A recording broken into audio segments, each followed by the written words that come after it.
Hello, friends. Good morning. Praise the Lord. I bring greetings in the name of our Lord and loving Savior, Jesus Christ. మీరంతా బాగున్నారా? యేసుక్రీస్తు వారి శ్రేష్టమైన నామంలో మీ అందరికీ శుభాలు తెలియజేస్తున్నాను.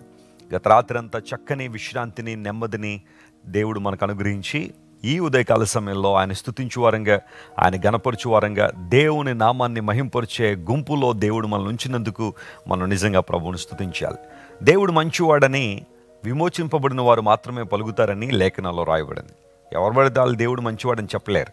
ఆయన మంచితనాన్ని అనుభవిస్తున్న మనందరం కూడా yes, my God is good, నా దేవుడు మంచివాడు, అన్ని స్థితులలో అన్ని పరిస్థితుల్లో నా దేవుడు మంచివాడని అద్భుత రీతిలో సాక్ష్యము చెప్పు రీతిగా దేవుడు మనల్ని ఆశీర్వదిస్తున్నందుకు మనం ప్రభువుని గణపరచాలి.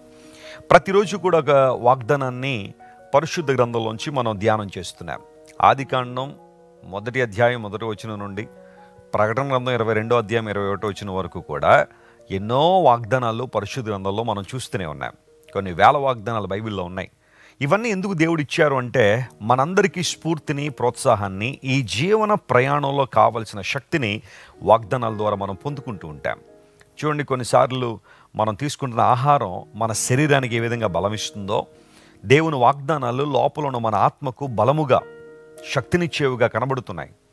వాగ్దానాల ధ్యానము మనం ఖచ్చితంగా చేయాలి. ప్రతిరోజు దేవుని వాగ్దాన ధ్యానం చేయడం తప్పేం కాదు. ఈరోజు వాగ్దానం కోసం కనిపెడుతున్నారు కదా, గ్రంథాలు తెరుద్దాం.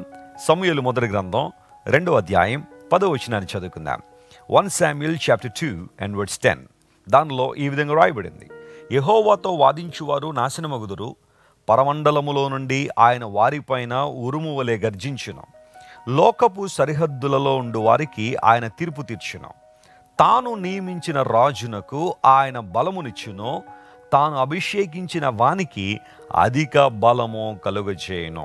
హన్నా అనే దైవజనురాలు దేవుని సన్నిధిలో దేవుని స్తుతిస్తూ ఆయన కీర్తిస్తూ పలికిన మాటలు ఇవి.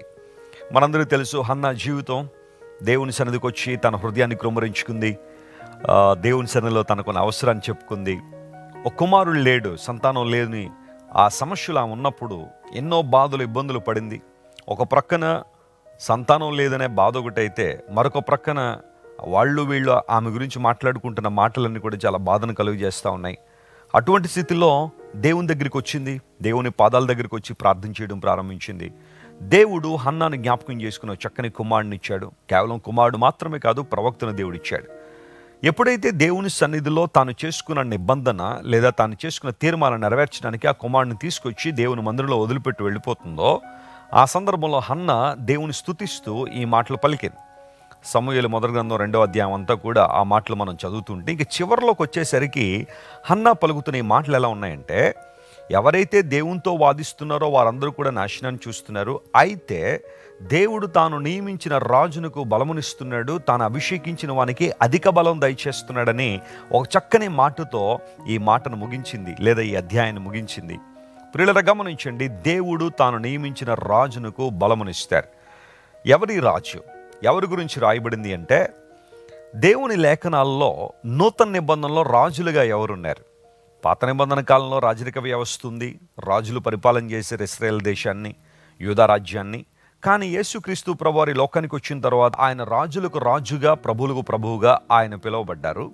అయితే ఆయన అంగీకరించిన మన అందరం కూడా రాజులమే అని పేతురు మహాశయుడు తన పత్రికలో ధృవీకరించాడు. ఎవరైతే యేసు ప్రభువును తమ సొంత రక్షణగా అంగీకరిస్తున్నారో, తమ యొక్క ప్రతి పాపాన్ని దేవుని సన్నిధిలో ఒప్పుకుని ప్రాయశ్చిత్త బలిగా యేసు ప్రభు శిలువలో మరణించాడని నమ్మి ఆయన హృదయంలో చేర్చుకున్నారో వారందరూ రాజులయ్యారని. ఒకప్పుడు మనందరం చీకట్లో ఉన్నాం, కానీ ఇప్పుడు యేసు ప్రభు మనల్ని ఆశ్చర్యకరం తన వెలుగులో నడిపించారు. అంత మాత్రం కాకుండా రాజులైన యాజక సమూహంగా మనల్ని నియమించారని 1 పేతురు 2:9లో పేతురు మహాశయుడు రాశాడు.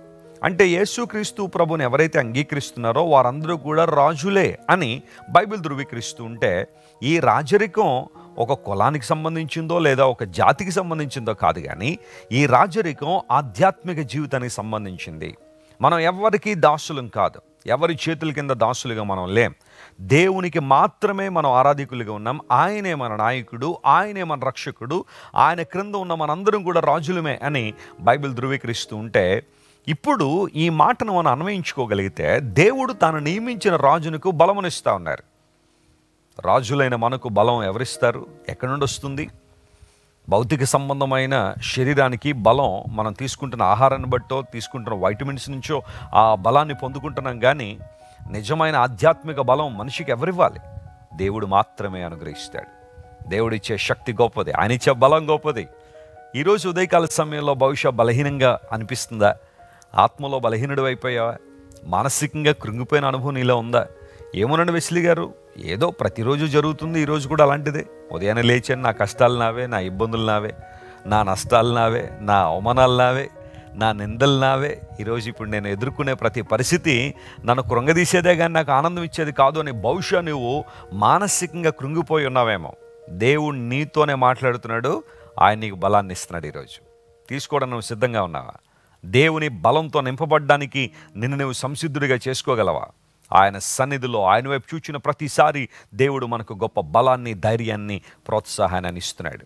తాను అభిషేకించిన వానికి అధిక బలాన్ని ఇస్తున్నాడని దేవుని వాక్యంలో ఈ అధికము అనే మాటను మనం చూసినప్పుడు చాలా మంచి మంచి వాగ్దానాలు దీనికి సంబంధించి మనకు కనబడతాయి. అధికమైన మేలులు చేస్తానని వాగ్దానం చేశాడు, అధికమైన బలాన్ని ఇస్తానని దేవుడు వాగ్దానం చేస్తున్నాడు. ఎంత మంచి దేవుడు ఆయన అంటే, more than you pray for, more than your expectation. నువ్వు ప్రార్థన చేస్తున్న దానికన్నా, నువ్వు ఊహిస్తున్న దానికన్నా, నీవు ఆలోచిస్తున్న వాటికన్నా, నీవు అడుగు వాటికన్నా దేవుడు అత్యధికంగా చేయగల సామర్థ్యం కలిగిన వాడు.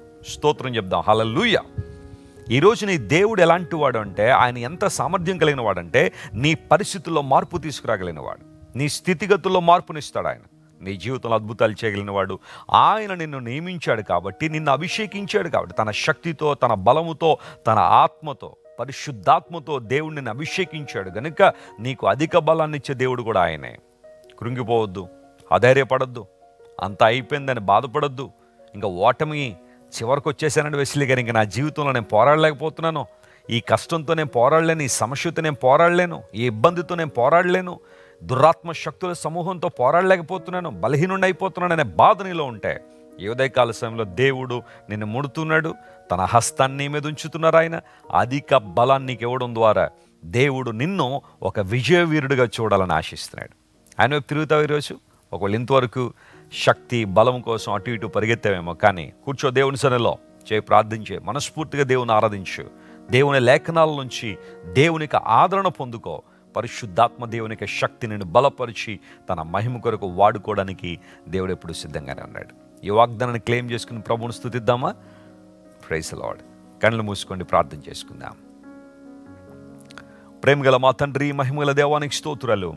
హన్నా జీవితంలో ఒక అద్భుతం చేయడం వలన ఆమె తన హృదయాన్ని తెరిచి నిన్ను స్తుతించింది, హృదయాన్ని తెరిచి నిన్ను గణపరిచింది. ప్రభువా, అవునయ్యా, నీవు నియమించిన వారికి నువ్వు బలాన్ని ఇచ్చే దేవుడు, నీవు అభిషేకించిన వారికి అధిక బలాన్ని ఇస్తానని వాగ్దానం చేసిన దేవుడు. మేము నీ ప్రజలం గనుక, నీవు మమ్మల్ని కొనుక్కున్నావు గనుక, రాజులనే యాజక సమూహంగా మమ్మల్ని నిలబెట్టావు గనుక ప్రభువా, మాకు కావలసిన బలాన్ని మీరు మాకు దయచేయండి. ఈ రోజు అంతట్లో నాయన దురాత్మ శక్తుల మీద పోరాడడానికి, ఓ దేవా, బలమైన ఆధ్యాత్మిక స్థితిలో పటిష్టంగా నిలబడడానికి కావాల్సిన బలాన్ని మీరు మాకు దయచేయండి, కనికరించండి. ఎవరైతే మానసికంగా కృంగిపోయి ఉన్నారో, శారీరకంగా బలహీనలైపోయారో, ఆధ్యాత్మికంగా బలహీనమైన పరిస్థితుల్లో ఉన్నారో, ఇప్పుడే నీ బలం వారిని కమ్ముకొనుగాకని ప్రకటిస్తున్నాం ప్రభువా. అధిక బలంతో వారిని నింపి బలమైన కార్యాలు, గొప్ప కార్యాలు వారి జీవితంలో జరిగించి నీ మహిమ కొరకు ప్రతి ఒక్కరిని వాడుకోనండి. వారి కుటుంబాల్లో అద్భుతాలు చేయండి, అన్ని విషయాల్లో తోడుండండి. ఘనత మహిమ నీకే చెల్లిస్తూ యేసు నామం పేరిట అడిగి వేడుకొనిచున్నాం తండ్రి, amen, amen. God bless you dear friends. Have a wonderful day. మీరు ఇంతవరకు విన్న దైవ సందేశం మరియు దేవుని సేవకులు చేసిన ప్రార్థన మీకు ఆశీర్వాదకరముగా ఉన్నదని విశ్వసించుచున్నాము. ఈ సందేశాన్ని మీ స్నేహితులకు, బంధువులకు షేర్ చేయండి. మీకు ఏదైనా ప్రార్థన అవసరత ఉన్నచో మా ఫోన్ నంబర్లకు కాల్ చేయండి. దేవుడు మిమ్మల్ని ప్రేరేపిస్తే విశ్వాసంతో సాగుచున్న ఈ పరిచర్యను ప్రోత్సహించండి. మరిన్ని వర్తమానాలు, పాటలు వినుటకు జాన్ వెస్లీ మినిస్ట్రీస్ అను మా యూట్యూబ్ ఛానల్ను సబ్స్క్రైబ్ చేసుకొనండి. ప్రభువైన యేసుక్రీస్తు కృప మీకు తోడైండును గాక.